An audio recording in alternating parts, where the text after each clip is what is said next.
जय श्री राधे राधे। मेरे YouTube channel पे सभी भाई बहनों को मेरा नमस्कार है। आइए एक बहुत सुंदर बहुत प्यारा सा देवी मैया का भजन गाना सुनते हैं। गाना अच्छा लगे तो कमेंट बॉक्स में जरूर बताना मेरा गाना कैसे है। जय जगत जननी जगदम्बे मैया कहवा लगायू बड़ी देर अटरिया सुनी पड़ी। अम्बे कहवा लगायू बड़ी देर अटरिया सुनी पड़ी। अम्बे कहवा लगायू बड़ी देर अटरिया सुनी पड़ी। मैया कहवा लगायू बड़ी देर अटरिया सुनी पड़ी।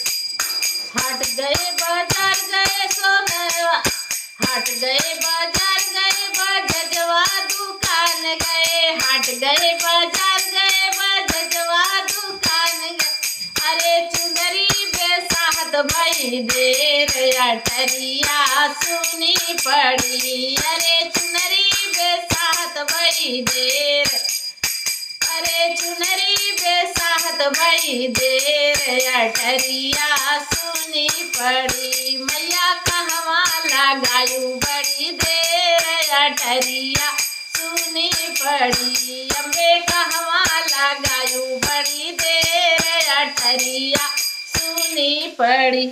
अरे हट गए बाजार गए सोनरवा दुकान गए। हट गए बाजार गए सोनरवा दुकान गए। हट गए बाजार गए सोनरवा दुकान। अरे नथिया खरीदत भई देर अटरिया सुनी पड़ी। अरे नथिया खरीदत भई देर अटरिया सुनी पड़ी। मैया कहवा लगायू बड़ी देर अटरिया सुनी पड़ी। मैया कहवा लगायू बड़ी देर अटरिया सुनी पड़ी।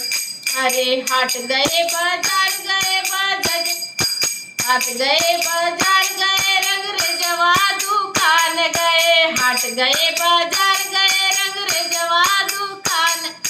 अरे सिंदूरा खरीदत भई देर अटरिया सुनी पड़ी। अरे सिंदूरा खरीदत भई देर अटरिया सुनी पड़ी। मैया कहवा लगायू बड़ी देर अटरिया सुनी पड़ी। अम्बे कहवा लगायू बड़ी देर अटरिया सुनी पड़ी।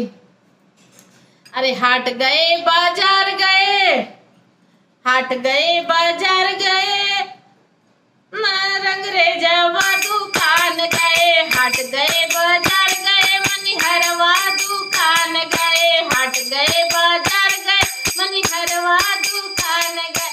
अरे चूड़िया खरीदत भई देर अटरिया सुनी पड़ी। अरे चूड़िया खरीदत भई देर अटरिया सुनी पड़ी। मैया कहवा लगायू बड़ी देर अटरिया सुनी पड़ी। मैया कहवा लगायू बड़ी देर अटरिया सुनी पड़ी। अरे हट गए बाजार गए मालियवा दुकान गए। हट गए बाजार गए मालियवा दुकान। अरे गजरा खरीदत भई देर अटरिया सुनी पड़ी। अरे गजरा खरीदत भई देर अटरिया सुनी पड़ी। मैया कहवा लगायू बड़ी देर अटरिया सुनी पड़ी। मैया कहवा लगायू बड़ी देर अटरिया सुनी पड़ी। अरे हट गए बाजार गए, हट गए बाजार गए हलवैया दुकान गए। हट गए बाजार गए हलवैया दुकान गए। अरे रबड़ी खरीदत भई देर मैया सुनी पड़ी। अरे रबड़ी खरीदत भई देर अटरिया सुनी पड़ी। मैया कहवा लगायू बड़ी देर अटरिया सुनी पड़ी। जय श्री राधे।